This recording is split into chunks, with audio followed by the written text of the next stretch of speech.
And welcome to Hannity. We begin tonight with a Fox News alert. Big breaking news on multiple fronts tonight. Democrats, they are in as much disarray as ever, including another batch of really bad polls for the imploding Joe Biden.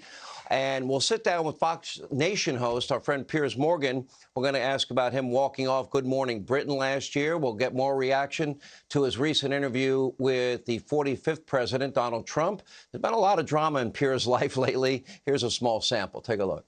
Excuse me. The most explosive interview of the year. I don't think you're real.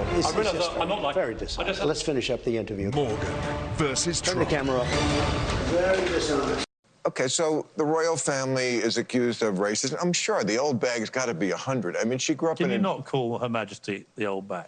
You continue to trash her. OK, I'm done with this. No. Sorry, no. Sorry. Do you know what? That's pathetic. You can trash me, maybe not mine. No. See you later. I'm being... Sorry, can't do this. All right, but first tonight, billionaire, CEO, innovator Elon Musk has now struck a $44 billion deal to acquire Twitter, and he's going to take it private, signaling a return, hopefully, to free speech principles to the social media platform, including a whole host of reforms to make Twitter more transparent, more accountable, more committed to freedom of expression. Now, Musk said today in a statement, quote, "Free speech is the bedrock of a functioning democracy, and Twitter is the digital town square where matters vital to the future of humanity are debated. I also want to make Twitter better than ever by enhancing the product with more features, new features, making the algorithms open source to increase trust, defeating the spam bots, and authenticating all humans." Now, Twitter has tremendous potential. I look forward to working with the company and the community of users to unlock it. Now, I've been saying this for years. People should be free to say what they want to say and free to discuss a wide range of topics and political views without just being shut down, silenced, and canceled just because it doesn't fit, their far-left narrative. And this, by the way, goes for all the big tech. That's Facebook, that's Google, that's Twitter, pretty much all of them. They have all allowed their companies to morph into one big left-wing echo chamber and one big arm of the Democratic Radical Socialist Party. So Musk's decision to acquire Twitter should be welcome news to pretty much everyone, other than the far-left voices who appear hell-bent on censorship and canceling to help do the bidding of the Democrats and protect Joe Biden at all costs. The meltdown, by the way, is already underway. Didn't take long. Far-left columnist Jennifer Rubin tweeted, quote, "Musk is the answer to the Jeopardy question. What is the one way to make Twitter worse?"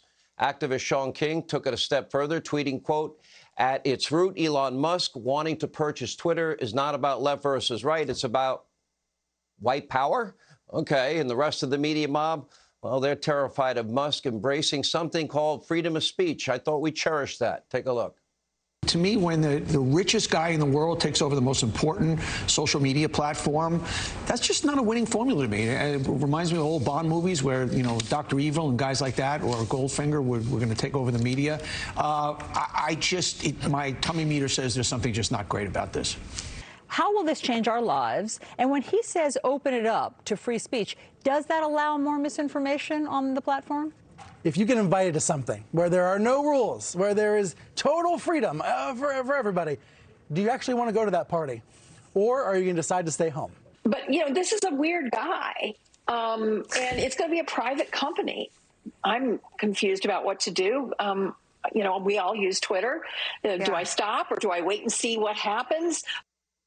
Now, remember, it was the mob that teamed up with Twitter to censor the Hunter Biden laptop story, and they falsely called it Russian disinformation. They all just ran Russian disinformation, Russian disinformation, Russian disinformation, all in the run-up to the 2020 election, all in an effort to fuel yet another hoax to protect Democrats and, as always, attack Donald Trump.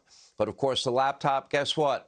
It was authentic all along, and it revealed damning evidence of how the Biden family foreign syndicate used their political status to enrich themselves as a family and to ink lucrative deals with foreign adversaries, like in Russia and China, Ukraine, and other countries around the world.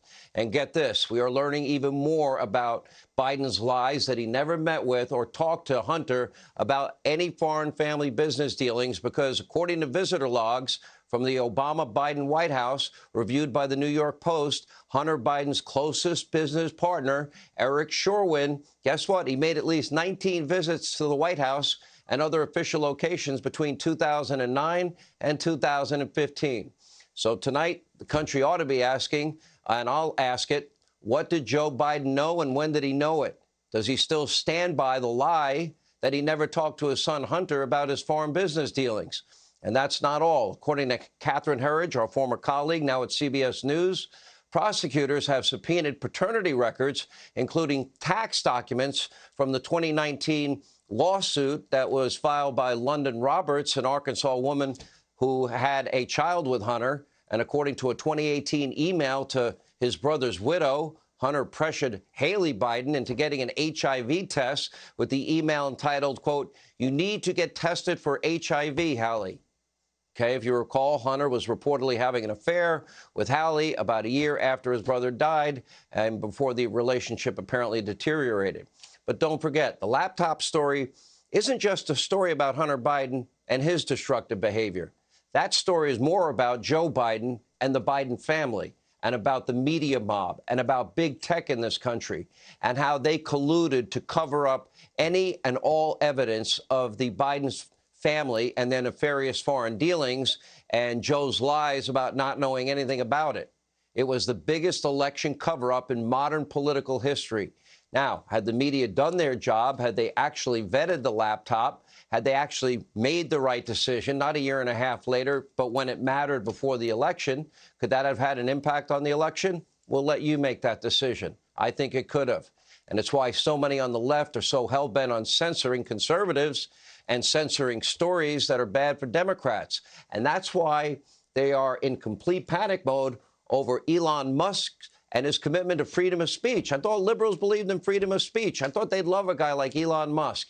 Here's a guy making electric cars. They dream of electric cars. They go to sleep at night dreaming of electric cars. Hey, Sean Hannity here. Hey, click here to subscribe to Fox News YouTube page and catch our hottest interviews and most compelling analysis. You will not get it anywhere else.